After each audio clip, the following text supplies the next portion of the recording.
বৈষম্য বিরোধী ছাত্র আন্দোলনের আহ্বায়ক হাসনাত আব্দুল্লাহ জাতীয় নাগরিক কমিটির মুখ্য সংগঠক সার্জিস আলমকে আটক করেছে ঢাকা মহানগর গোয়েন্দা পুলিশ ডিবি।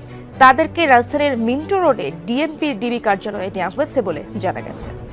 সার্জিস আলম সহ ৪৫ জনের পাসপোর্ট জব্দ করেছে বাংলাদেশ সেনাবাহিনী। তারা ইউরোপে যাওয়ার প্রস্তুতি নিচ্ছে। ব্রেকিং নিউজ, সমন্বয়ক হাসনাত আব্দুল্লাহ ও সার্জিস আলমকে গ্রেফতার করলেন পুলিশ। এটা কি সত্য নাকি গুজব, তা নিয়ে থাকতেছে আজকের ভিডিওতে বিস্তারিত। হাসনাত সার্জিসদের ভবিষ্যৎ নিয়ে চিন্তার ভাঁজ লক্ষ্য করা গেছে অনেকের কপালে। হাসনাত, সার্জিস, আসিফ, নাহিদদের আগামী প্ল্যান কি, এটা নিয়েই দিন দিন কৌতূহল বাড়ছে।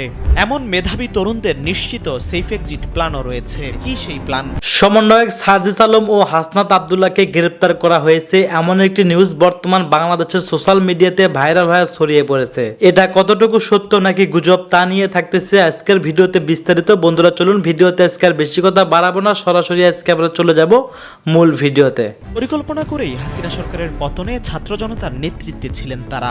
কোটা আন্দোলন থেকে এক দফার আন্দোলন, নিশ্চিত তাদের plan A, B, C ready ছিল। প্ল্যান এ কাজ না করলে বি কিংবা সি প্ল্যান নিয়ে মাঠে থাকতো তারা।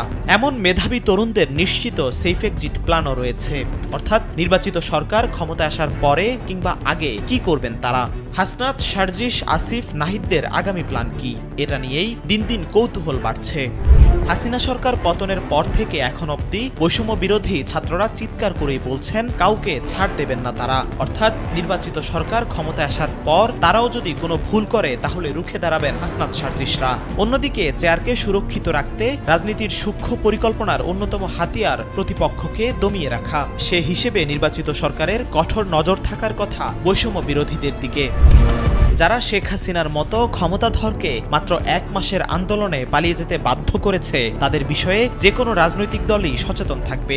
সাম্প্রতিক সময়ে বেশ কিছু বিষয় নিয়ে রাজনৈতিক দলগুলোর সাথে তাদের মত পার্থক্য দেখা যাচ্ছে। রাজনীতি বিশ্লেষকরা বলছেন যে সরকারই ক্ষমতায় আসুক না কেন, তর্জনী তুলতে পারে এমন পক্ষকে দমিয়ে রাখাই রাজনীতির অন্যতম প্রধান কৌশল। সেই হিসেবে সেফ এক্সিট না পেলে নির্বাচিত সরকার ক্ষমতায় আসলে বিপাকে পড়তে পারেন হাসনাত, সার্জিস, নাহিদ, আসিফরা। অন্তর্বর্তী সরকারে বৈষম্য বিরোধী ছাত্রদের প্রতিনিধি হিসেবে রাষ্ট্র পরিচালনার দায়িত্ব পালন করছেন আসিফ মাহমুদ এবং নাহিদ ইসলাম। কোনো কোনো ক্ষেত্রে তাদের সমালোচনা করতেও ছাড়ছেন না আন্দোলনে নেতৃত্ব দেয়ারা। তাছাড়া রাষ্ট্র পরিচালনার দায়িত্ব নিয়ে আগে থেকেই আসিফ, নাহিদরা বলেছেন রাষ্ট্র সংস্কার করে নির্বাচিত সরকারের হাতে ক্ষমতা বুঝিয়ে দিয়ে সাধারণ মানুষের কাতারে চলে যাবেন তারা। কিন্তু হঠাৎ করেই চাউর হয়েছে হাসনাত, সার্জিসরা নতুন রাজনৈতিক দল গঠন করতে যাচ্ছে। আওয়ামী লীগ শূন্য বাংলাদেশে তাহলে কি অন্যান্য রাজনৈতিক দলগুলোর প্রতিপক্ষ হিসেবে আবির্ভূত হবেন তারা? যদি তাই হয় তাহলে বড় এবং জনপ্রিয় দলগুলো কি বিনা চ্যালেঞ্জে ছেড়ে দেবেন তাদের? এমন প্রশ্নের উত্তর খুঁজতে গিয়েই হাসনাত, সার্জিসদের ভবিষ্যৎ নিয়ে চিন্তার ভাঁজ লক্ষ্য করা গেছে অনেকের কপালে। জানা যায় হাসিনা সরকার পতনের আন্দোলনে হাসনাত, সার্জিস, নুসরাত, নাহিদ, আসিফদের অনেকগুলো প্ল্যান ছিল। প্ল্যান এ কাজ না করলে তারা বি, সি সহ বেশ কয়েকটি প্ল্যান করে রেখেছিলেন। ঠিক একই সময়ে তাদের এক্সিট প্ল্যানও রয়েছে। কি সেই প্ল্যান? কেউ বলছেন রাজনৈতিক দল গঠন করে রাজনীতিতেই সক্রিয় হবেন এই তরুণ তুর্কিরা। কেউ বা বলছেন নতুন কোনো কমিশন গঠন করে নির্বাচিত সরকারকে সহযোগিতা করবেন তারা। আবার অন্য এক দল বলছেন আদতে পট পরিবর্তনের পর তাদের সেই এক্সিট প্ল্যান ওয়ার্ক করছে না, রাজনৈতিক দলগুলোর সঙ্গে বনিবনা হচ্ছে না। আন্দোলনের সময় তারা ভেবেছিলেন মাথায় করে রাখা হবে বৈষম্য বিরোধী ছাত্র আন্দোলনে নেতৃত্ব দেয়া নেতাদের। এখন দেখা যাচ্ছে তাদের সঙ্গে সবার দূরত্ব বেড়েই যাচ্ছে। এসব নানা জনের নানা মতে চিন্তায় পড়েছেন সাধারণ মানুষও। সবকিছুই যারা নেতিবাচক দৃষ্টিতে দেখেন তারা তো গুজব রটিয়েই দিয়েছেন। নির্বাচিত সরকার ক্ষমতায় আসলে অস্তিত্ব থাকবে না হাসনাত, সার্জিসদের। নিজেদের স্বার্থে হলেও এদের বিষয়ে মাইনাস ফর্মুলায় যাবে ক্ষমতাসীনরা। এই গুজবকে আবার তুড়ি মেরে উড়িয়ে দিতে পারছেন না ছাত্রদের একটি অংশ, যে কারণে সেফ এক্সিট হিসেবে রাজনৈতিক দল গঠন করে ঐক্যবদ্ধ থাকার চিন্তাই এখন তাদের অন্যতম টার্গেট। এমনটাই আলোচনা হচ্ছে বিভিন্ন মহলে। তবে নির্বাচনে অংশ নিয়ে ভালো ফলাফল বের করে আনা যে কোনো নতুন দলের পক্ষে কঠিনই শুধু নয়, অসম্ভবই বলা যায়। রাষ্ট্র পরিচালনার দায়িত্ব নেয়া কিংবা পাওয়া আরও দুষ্কর। সুতরাং রাজনৈতিক দল গঠন করে যে হাসনাত, সার্জিসরা ভালো কিছু করতে পারবেন এমনটা মনে করছেন না বিজ্ঞরা। তাহলে কি তাদের পরবর্তী প্ল্যান? সেদিকেই তাকিয়ে আছেন সাধারণ মানুষ। সার্জিস আলম সহ ৪৫ জনের পাসপোর্ট জব্দ করেছে বাংলাদেশ সেনাবাহিনী। তারা ইউরোপে যাওয়ার প্রস্তুতি নিচ্ছিলেন। কদিন ধরে এমন একটি সংবাদ সামাজিক যোগাযোগ মাধ্যমে ছড়িয়ে পড়েছে, যেখানে দাবি করা হচ্ছে জাতীয় নাগরিক কমিটির মুখ্য সংগঠক ও জুলাই শহীদ স্মৃতি ফাউন্ডেশনের সাধারণ সম্পাদক সার্জিস আলম সহ ৪৫ ব্যক্তির পাসপোর্ট জব্দ করেছে বাংলাদেশ সেনাবাহিনী। আসলেই কি তাই? এ নিয়ে কি বলছে আইএসপিআর, জানাচ্ছেন এসআই রাজ। সম্প্রতি সোশ্যাল মিডিয়া সহ বিভিন্ন অনলাইন মাধ্যমে ছড়িয়ে পড়ে সার্জিস আলম সহ ৪৫ জনের পাসপোর্ট জব্দ করেছে সেনাবাহিনী। তারা ইউরোপে যাওয়ার প্রস্তুতি নিচ্ছিলেন। তবে এ দাবিটি একদমই মিথ্যা বলে জানিয়েছে তথ্য যাচাইকারী সংস্থা প্রিমার স্ক্যানার।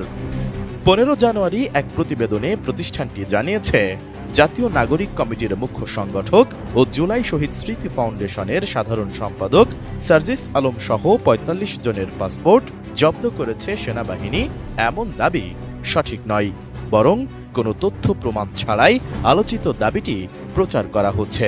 এছাড়া সেনাবাহিনীর পক্ষ থেকে দাবিটি মিথ্যা বলে নিশ্চিত করা হয়েছে।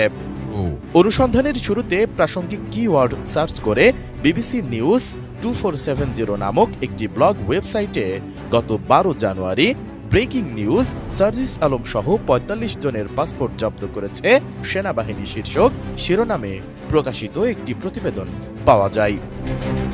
ওই প্রতিবেদনে দাবি করা হয়, গত ১২ জানুয়ারি রাতে সেনাবাহিনী একটি গোপন অভিযানে সার্জিস আলম সহ আরও ৪৪ জনকে আটক করে। এ সময় তাদের কাছ থেকে পাসপোর্ট ও ভ্রমণের অন্যান্য নথি জব্দ করা হয়েছে।